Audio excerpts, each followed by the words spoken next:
நான் என்ன குற்றம் செய்தேன் என்று என்னை கைவிலங்கிட்டு மாட வீதிகளின் வழியாக இழுத்துவரை சொல்லியிருக்கிறார்.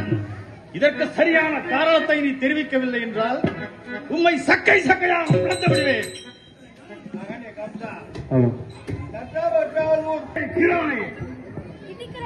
நீ தேவர்களை துதித்துக் கொண்டிரு, தேவர்கள் பக்கமே ஓடிக்கொண்டிரு. ஆனால் என்னையும் அப்படி செய்ய தூண்டாது. உன்னுடைய உபதேசம் உன்னுடனேயே இருக்கட்டும். மதியில பெரும் கிழவாகுவது மமதை எனக்கு பேரே பாரடா. மதியில பெரும் கிழவா உனது மமதை அடக்குதே பாரடா. மதியில பெரும் கிழவாகுவது மமதை அடக்குதே பாரடா.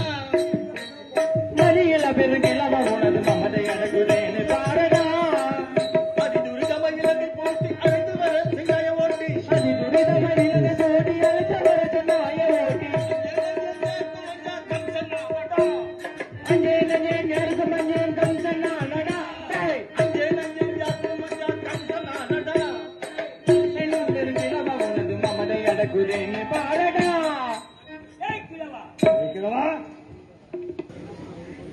ஒருவன் ஒரு குற்றம் செய்தான் என்றால் அவனையும் அவனது எதிராளியையும் எதிரில் நிற்க வைத்து தீர விசாரித்து தீர்ப்பளிக்க வேண்டும்.